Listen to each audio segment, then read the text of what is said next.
apaixonante linguagem do poeta mineiro e o seu questionador olhar perante a vida. Os atores Ivan Stillman e Flávio Arcioli destacam a obra de Guimarães Rosa através da peça Nonada.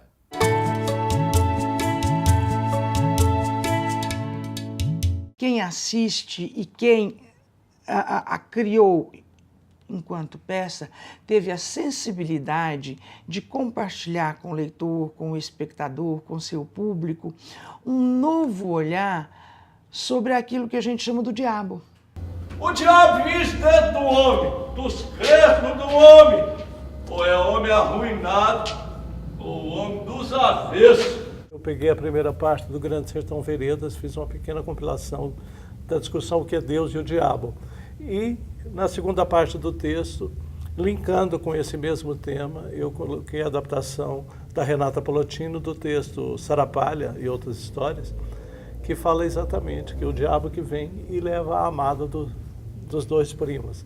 A gente tem toda uma visão ocidental e religiosa do diabo como um ser ameaçador.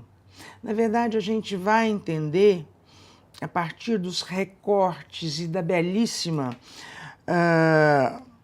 apresentação que eles fizeram, a gente vai entender que o diabo é a consciência, é o entendimento do mundo, são as dores do mundo e é a própria lucidez do homem.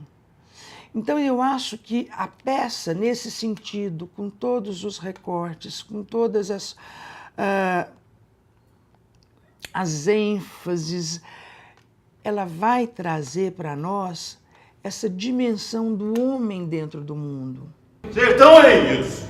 O senhor empurra para trás, mas de repente ele volta a rodear o senhor dos lados. Sertão é onde menos se espera. Essa literatura do Guimarães ficasse saborosa ao ouvido, ao entender desse espectador. Então a gente chegou a ouvir, a ter retorno de gente, tanto gente ou da letras ou não, o público normal, assim, de gostar disso, de estar aqui ouvindo essas histórias, ouvindo esses casos, que eu acho um pouco essa mineiridade, essa coisa dos causos que todo mundo gosta de ouvir. Então acaba caminhando para isso e de uma forma saborosa mesmo. Geralmente quem lê Guimarães ou quer fazer, talvez vai pelo caminho mais fácil de fazer essa coisa mineirice demais, talvez caipireza, mas ele não é isso. Ele é culto, esse mineiro dele é muito culto, sabe? Ele fala palavras muito interessantes, diverseio, sabe?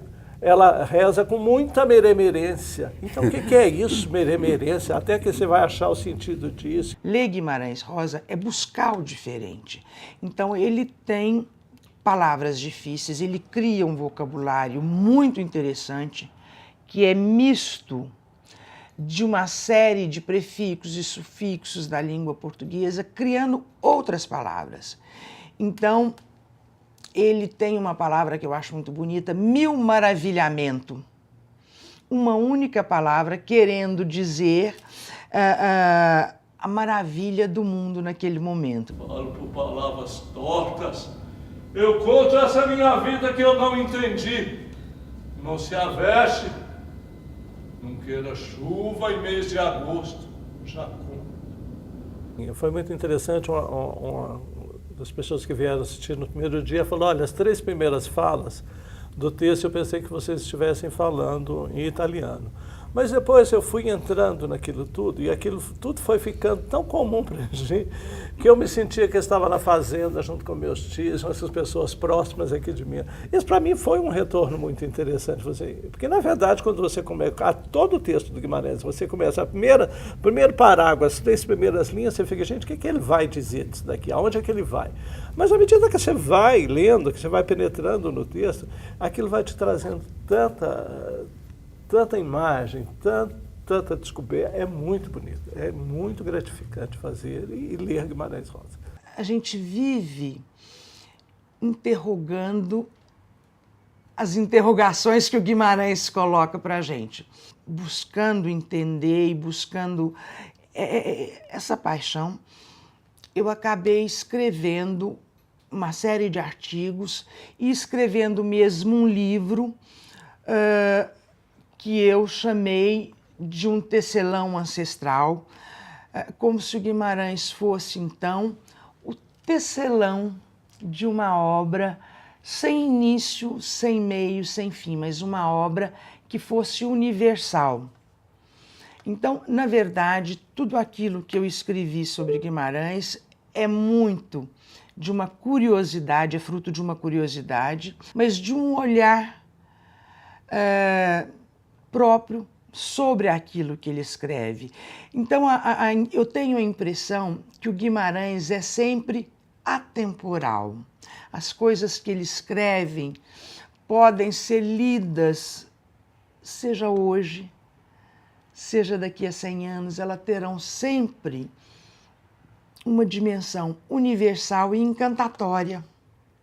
Então é isso que eu tentei passar nessas obras e nesses textos. Então essa paixão pelo Guimarães já é bem antiga. E sempre que me pedem lá do pessoal da Letras, que está fazendo discussão ou está fazendo tese em cima do Guimarães, me pedem, olha, queríamos que você fizesse para a gente um Guimarães Rosa. Então eu faço com o maior prazer. Eu amo essa literatura de Guimarães.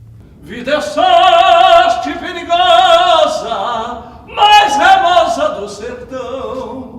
Eu sei que ele vai ser um trabalho que a gente vai manter durante muitos anos, vai poder apresentar isso muito, vai para festival, vai, então assim, a gente tá com um carinho muito grande, ele está só começando, na verdade ele acaba, porque com essa temporada ele amadureceu, chegou a um ponto de amadurecimento bom, porque às vezes quando ele vai para o teatro parece que está pronto, não, na verdade depois da primeira temporada que parece que ele ajeita, porque aí você passa uma temporada com a plateia e tal, então agora que ele começa essa caminhada. Guimarães é um exemplo de uma obra e de um ser universal que se multiplicou para se tornar eterno.